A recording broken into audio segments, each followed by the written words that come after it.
Sasa tugeukie siasa na wanasiasa, ambapo viongozi wa upinzani wameendelea kumpigia debe mgombea wa DP Newton Karish na kuwatahadharisha wenyeji wa Mbeere Kaskazini dhidi ya kuwachagua viongozi wa chama cha UDA. Hata hivyo, viongozi serikalini wakiongozwa na naibu rais Profesa Kithure Kindiki wamezidisha kampeni yao kwa Leonard Wamuthende na kueleza ikiwa wakazi wa Mbeere Kaskazini watataka kupata miradi ya maendeleo, wanapaswa kumchagua mbunge atakayefanya kazi na serikali ya Kenya Kwanza.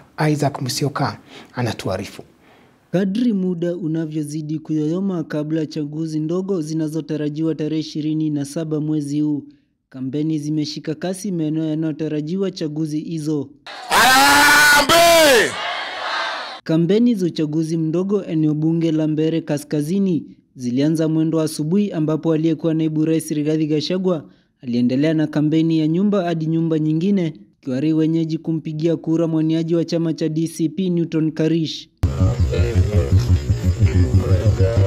Viongozi au upinzani wakiwatahadharisha wakazi dhidi ya kuwachagua viongozi katika chama cha UDA na kumchagua Karish kama mbunge wao, kwani itadhihirisha umoja wa wakazi wa eneo la Mlima Kenya, wakitaja kuwa mwaniaji Leonard Wamuthende anasukumwa na wandani wa Kenya Kwanza. Kile kitu Kasongo amefanya kuleta Karinda, kuleta Roko, ni ili waweze kuwasukumia huyu mtu anaitwa Muthende ili aweze kuleta aibu hata kwa NJB. Mtakubali NJB aibishwe hapa? Wacha kutisha huyu Kariza hapa. Huyu mtoto ya Mbeere, kijana hapa, kijana hana maneno. Hatuwe Kasongo anatuma Roko na ndege, unatuma Karinda na pesa, unatuma Soprano. Wewe Kasongo, kama unataka vita ya kisiasa, kuja Mbeere North hapa, ukutane na Rigiji hapa kwa ground. Pana tuma wafanyikazi, yatuma mfanyikazi. Hata hivyo, viongozi wa serikali ya Kenya Kwanza wakizidisha kampeni yao na kumnadi Leonard Wamuthende na kueleza ikiwa wakazi wa Mbeere Kaskazini watataka kupata miradi ya maendeleo, yafaa waangazie mbunge atakayefanya kazi na serikali ya Kenya Kwanza. Hivyo Wamuthende ni chaguo bora ikilinganishwa na Karish. Msidanganywe ati tutoke kwa serikali tuende kwa upinzani.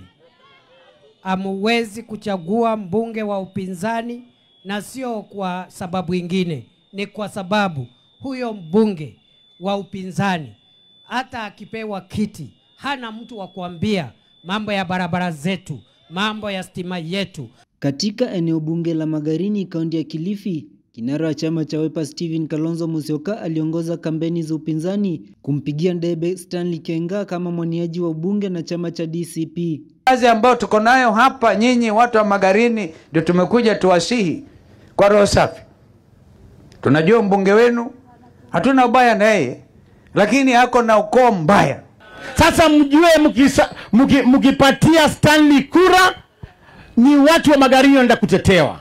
Lakini mkipatia huyo mzee kura, anaenda kutetea William Ruto. Naye msaidizi wa Rais Ruto Faruk Kibet alizidisha kampeni ya mgombea wa UDA David Ndakwa, akiwataka wakazi wa eneo bunge la Malava kujitokeza kwa wingi na kumchagua kiongozi huyo.